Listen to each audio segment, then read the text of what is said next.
Terima kasih untuk Anda yang masih bergabung bersama kami di Market Review. Seperti yang kami informasikan sebelumnya, Bursa Efek Indonesia kembali kedatangan emiten baru.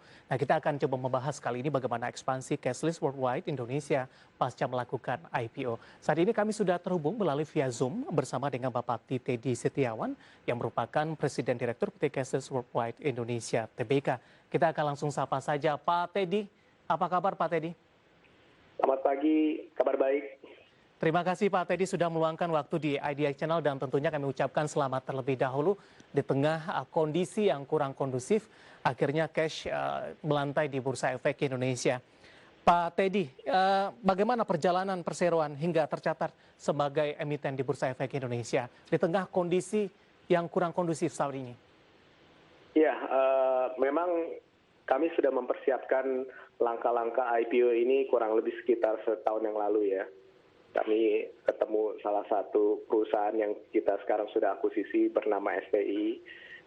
Sejak tahun lalu kami sudah ada sedikit perbincangan untuk kita bisa bersinergi bareng dan juga ngelihat potensi market payment di Indonesia yang sangat besar karena mereka juga sangat fokus untuk meningkatkan transaksi volume non tunai di Indonesia. Nah, kemudian semester 2 tahun lalu kita mulai nih due diligence dan juga pendaftaran ke bursa, pemilihan dari penjamin emisi dan lain-lain. Dan memang awal tahun kurang baik ya, pasar di Indonesia ini ada isu-isu tentang Jiwasraya dan lain-lain, dan kemudian masuk ke bulan Maret juga ada COVID. Terus terang memang buat kami ini tidak mudah. Ada beberapa calon investor yang tadinya sudah committed untuk masuk, kemudian mereka berubah pikiran dan lain-lain. Jadi sempat terdelay IPO kami yang seharusnya itu naik tanggal 20 Maret 2020. Karena emang ada perubahan struktur sedikit. Tapi puji Tuhan sekarang everything going back on track dan ternyata memang market antusias is still very good. Dan saya rasa this is a good time for us to start di BI ya, di IDX. Meskipun kondisi dinilai kurang kondusif begitu Pak Teddy. Pak Teddy, sebenarnya apa latar belakang perseroan untuk melantai di Bursa Efek Indonesia? Mencari sumber pendanaan saja atau mungkin ada misi lain? Sebenarnya kami juga kan salah satu bagian dari IDX Inkubator ya, sejak kami berdiri. Nah kemudian kita di-encourage juga oleh IDX Inkubator untuk coba deh beranikan diri untuk bisa melantai di Bursa Efek Jakarta. Sekarang ada papan baru katanya, papan akselerasi. Nah jadi akhirnya kita memutuskan untuk mencoba untuk masuk ke Bursa Efek Jakarta. Baik Pak Teddy, kalau kami boleh tahu ini masuk batch berapa di IDX Inkubator?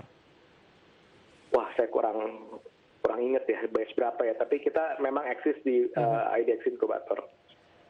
Pak Teddy, tadi juga sempat Anda singgung sebenarnya respon dari investor meskipun kondisi kurang mendukung, cukup antusias Pak Teddy, ditambah juga ini penerbitan waran dengan rasio 1:1 juga dilakukan oleh perseroan. Betul, jadi ketika kami melakukan initial public offering ini memang kita kan hire beberapa konsultan yang memang sudah expert di bidangnya ya. Kemudian mereka juga sangat antusias karena memang kami ini di dalam fundraising business ya, fintech dan juga fokus di teknologi dan lain-lain untuk pembayaran non tunai.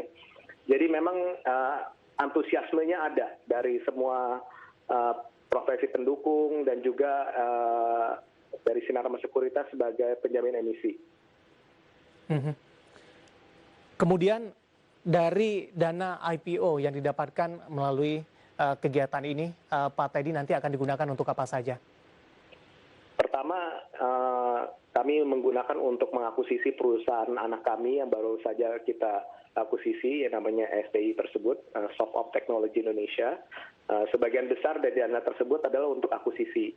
Dan sisanya kita pakai untuk modal kerja, untuk meningkatkan aset-aset kita lagi, dan juga mungkin kita bisa melihat opportunity untuk bisa mengakuisisi perusahaan-perusahaan sejenis lainnya ya, untuk menunjang growth yang inorganik.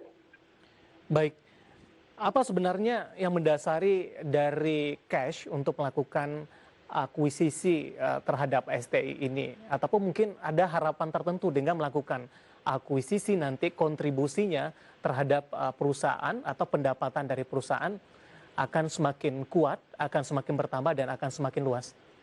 Ya, yang pasti dari sisi financial, mereka memang sudah lebih stabil jauh dibandingkan perusahaan cashless itu sendiri, karena kita kan startup, kita baru establish tahun 2015, sedangkan mereka itu dari tahun 2007.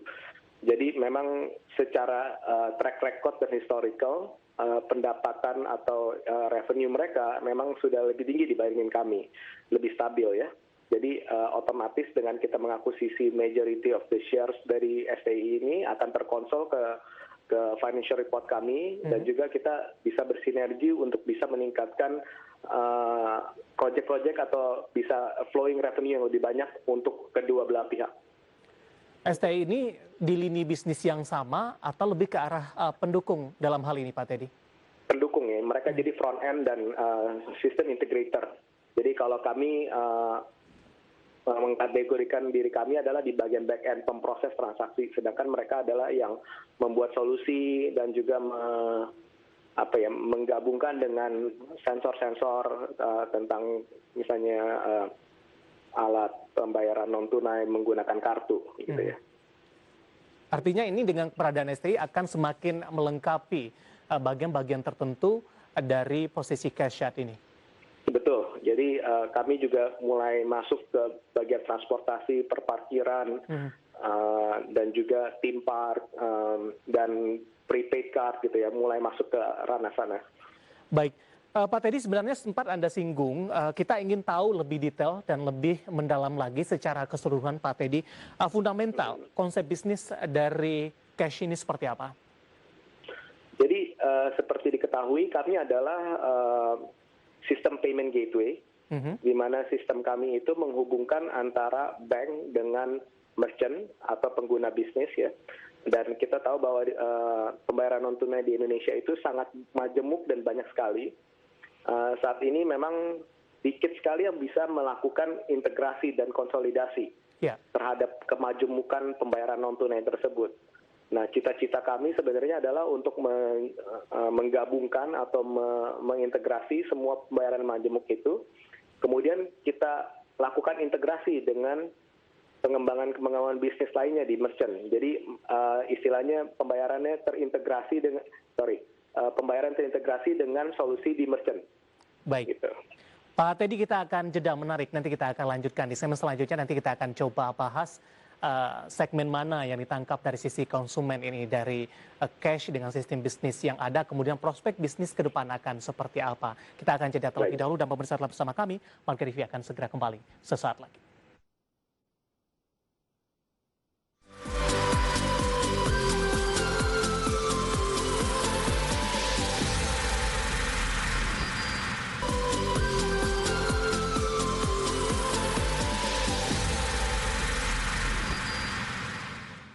Terima kasih untuk Anda yang masih bergabung bersama kami di Market Review, dan kita masih membahas ekspansi cashless worldwide Indonesia pasca melakukan IPO.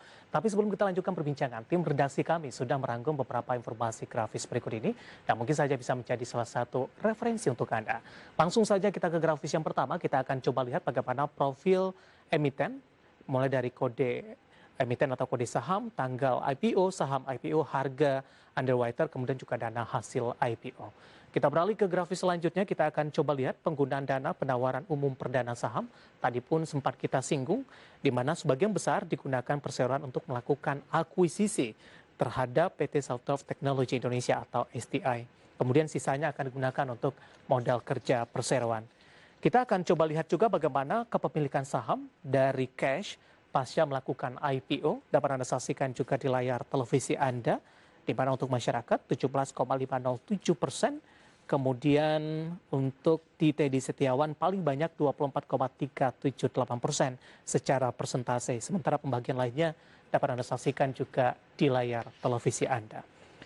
Kita beralih ke grafis selanjutnya. Kita akan coba lihat bagaimana posisi aset, liabilitas, dan ekuitas perseroan Ini data per 31 Oktober 2019 ya, mulai dari aset, liabilitas, kemudian juga ekuitas ini. Mungkin saja ini bisa menjadi salah satu referensi untuk Anda. Kita lanjutkan kembali perbincangan bersama dengan Bapak Teddy Setiawan, Presiden Direktur PT Cashless Worldwide Indonesia (TBK). Pak Teddy masih bergabung bersama kami, Pak. Ya, selamat pagi. Ya, Pak Teddy, tadi sudah kita bahas terkait juga dengan pelaksanaan IPO, kemudian juga sempat kita singgung tadi secara fundamental konsep bisnis dari cash seperti apa. Kita ingin tahu juga ini, Pak Teddy, dari sisi konsumennya, ini lebih dominan kemana? Apakah UMKM memang target utama dari cash dalam hal ini? Betul, memang kami target segmen utamanya adalah UMKM saat ini ya. Dan dengan kita ambil STI ini, kita mulai masuk ke beberapa bisnis yang mungkin government ya, karena berhubungan dengan transportasi dan juga bisnis untuk theme park gitu ya, mungkin bisnis yang lebih besar jadinya dengan masuknya STI ke dalam keluarga besar kita. Kenapa untuk saat cash memilih kepada UMKM, Pak Teddy? Karena begini, karena saya melihat bahwa UMKM ini masih underserved ya, mungkin agak susah juga untuk perbankan untuk men-touch sampai segitu dalam. Jadi kami memanfaatkan teknologi untuk bisa serving mereka, tentunya teknologi yang mudah digunakan oleh UMKM ini untuk bisa masuk ke dalam financial inclusion, mereka juga bisa menikmati kegunaan dan keuntungan pembayaran non-tunai, dan juga bisa meningkatkan bisnisnya mereka lewat teknologi yang kami sediakan.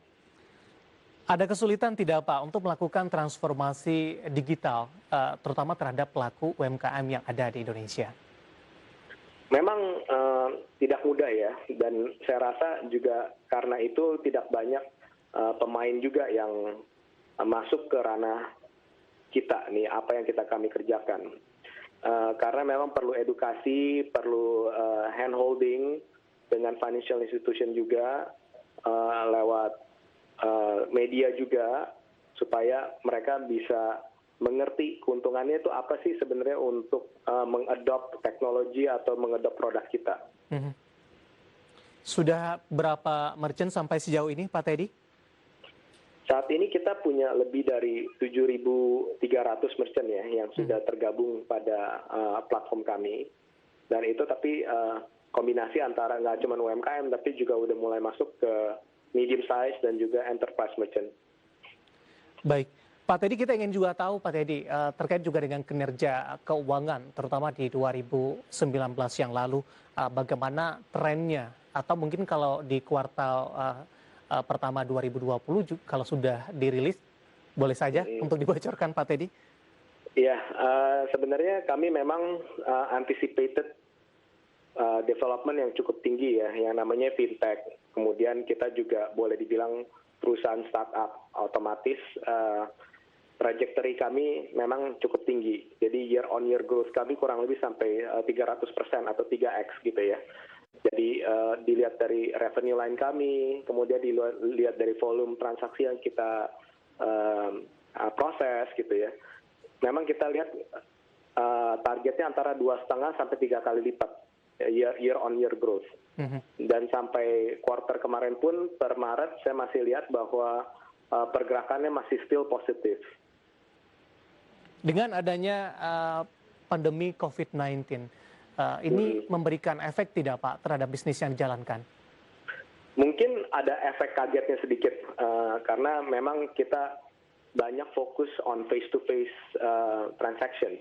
Face-to-face transaction berarti tatap muka ya, dan kita tahu bahwa PSBB ini praktis semua bisnis yang face-to-face itu hampir turun 80% gitu ya. Dan kami sebenarnya harus lebih kreatif untuk meng-cater transaksi yang mungkin yang tadinya belum lewat kami, sekarang kita mesti cater tersebut gitu loh. Tapi untungnya juga dari government juga mendukung ya pembayaran non tunai ini, dan kita lihat bahwa memang ada shifting antara pembayaran cash ke non tunai. Jadi memang kita ada sedikit terbantu, dan juga kita sebagai perusahaan startup dan tech companies ini kita mesti lebih kreatif untuk mengambil ceruk yang tadinya kita nggak ambil, sekarang kita mesti masuk ke ranah situ. Misalnya kayak QR code, QRIS yang ada. Gitu. Kondisi ini akan mempengaruhi dari proyeksi bisnis di 2020 untuk cash? Kalau saya lihat sampai saat ini saya masih belum revisi full year target kami, which is 3 kali lipat lebih besar dibandingkan 2019. Tapi mungkin ada sedikit koreksi yang terjadi di quarter 2 gitu ya. Karena quarter 2 saya lihat ini agak sedikit kaget aja sih marketnya, dan kita mesti lebih cepat untuk turn around this ketinggalan untuk kita kejar di quarter 3 dan quarter 4. Baik.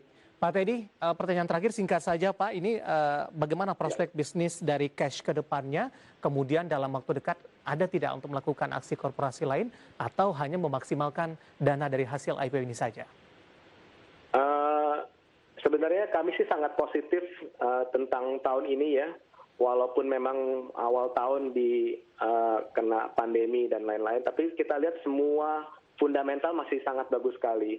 Indonesia juga masih dianggap sebagai salah satu negara yang kuat di region ini, makanya kita juga nggak expand ke negara lain, kita hanya fokus di Indonesia untuk meng-cater lebih banyak market share lagi di sini, dan juga memang ada shifting karena sekarang market atau masyarakat udah mulai aware dengan hygienity ya. Jadi penggunaan cash juga udah jauh berkurang dibandingin tahun-tahun sebelumnya. Dan kita lihat bahwa banyak sekali front end yang lain yang mungkin kita bisa integrasikan dengan solusi kami gitu. Jadi mungkin akan ada another corporate actions di beberapa waktu ke depan. Baik, Pak Teddy, terima kasih sudah bergabung bersama kita di IDX Channel. Pak Teddy, semoga yang kita bahas bisa menjadi referensi, terutama juga bagi para investor dan trader pasar modal Indonesia. Terima kasih Pak Teddy, sehat selalu. Terima kasih. Baik, ada Pak Teddy Setiawan, merupakan Presiden Direktur PT Cashless Worldwide Indonesia Tbk, dan tadi kita membahas ekspansi Cashless Worldwide Indonesia pasca melakukan IPO. Dan perbincangan tadi mengakhiri kebersamaan kita di Market Review kali ini. Akhirnya saya Devisan Oval dan seluruh kabar kerja yang bertugas mengucapkan terima kasih dan sampai berjumpa kembali.